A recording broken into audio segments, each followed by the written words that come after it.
We want you to be a part of our studio audience. Believe us, it's a great time for everybody, and you just won't know until you see it for yourself. To book your seat, visit WBOC.com and click on our picture at the top of the page.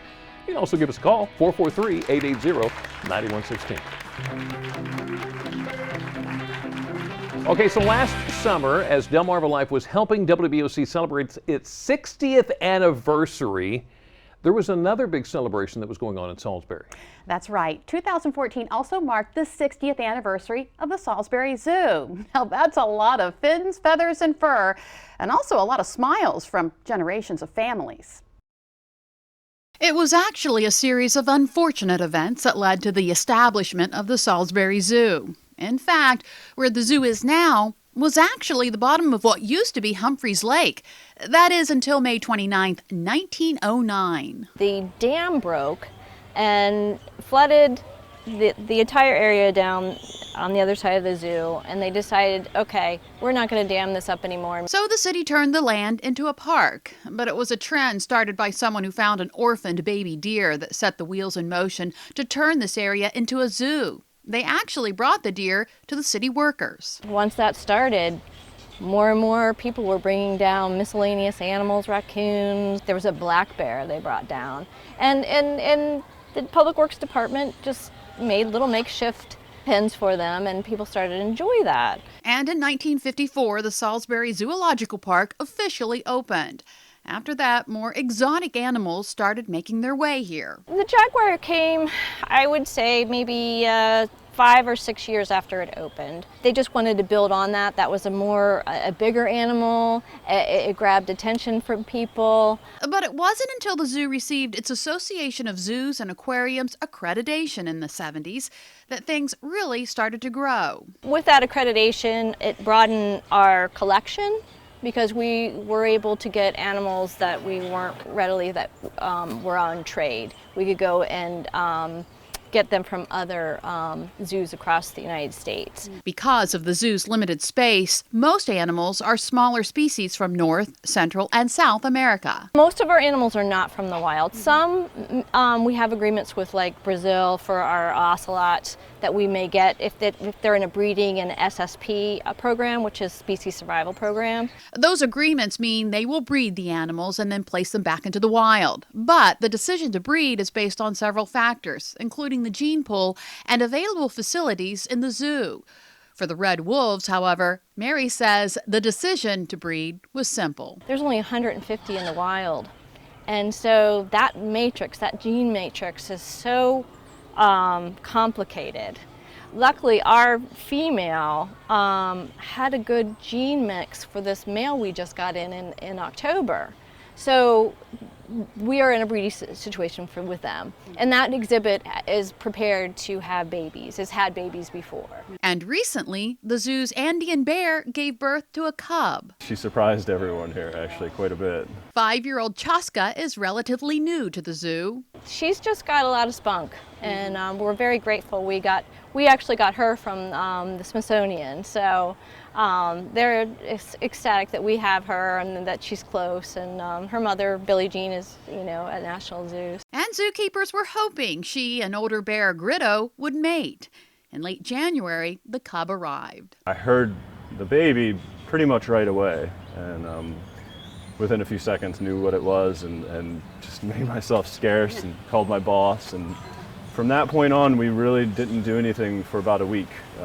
I came back a few minutes later with a bunch of bedding and some food, put it in there with her, and just left her alone. For now, the bear area is sectioned off to give Chaska and her cubs some privacy. Zoo officials aren't sure exactly when the public will get their first glimpse of the bear family. They're leaving that decision up to Mama Bear. In the meantime, Mary says the other zoo favorites, like the river otters, are ready and willing to please the crowds. They are so playful, and kids will just sit there and laugh as they're jumping in and swimming around. They're just comical. Or if they're in the mood to entertain. Our macaws, they're just funny. They'll squawk around and try to talk to you when they feel like it. Yeah. Not all the time. But that's okay. The zoo is free, so you can come back to spark up a conversation another day.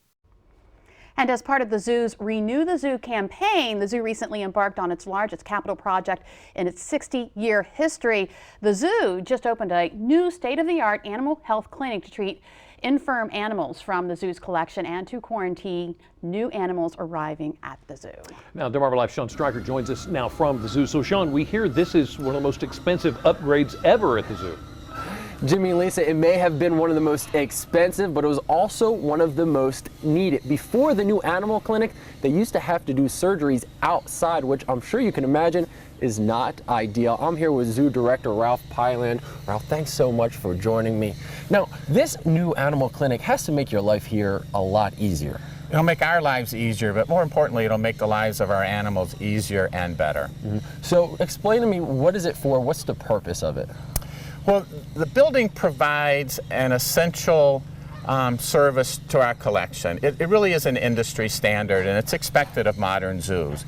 It allows us to maintain the records that we need to maintain. It allows us to provide surgical treatment, medical treatment to the collection, and it allows us to quarantine new animals coming into the collection so we can make certain that they're not bringing in any diseases. So what did you do before you had the new animal clinic? We really made do in a space that's about a tenth the size of what we have now. And as you mentioned, sometimes we had to do medical procedures out in the field.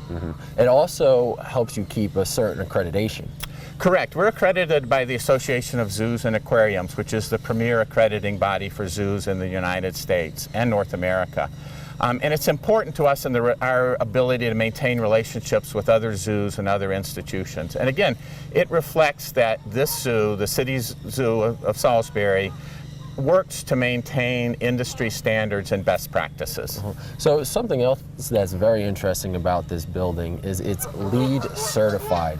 Explain to me what that means. Well, that's correct. LEED stands for Leadership in Energy and Environmental Design, and it really represents an endorsement by the United States Green Building Council that we're employing sustainable practices in building that and operating that building. It's energy efficient, it recirculates and uses water, it has geothermal components for the heating and air conditioning. So it really is a responsible use of the resources for the community. So you're saving the environment, you're saving the animals, you're just doing a whole bunch of good stuff out here. We're trying to do it. And the zoo really reflects a partnership between a lot of organizations, the Delmarva Zoological Society, the Zoo Commission.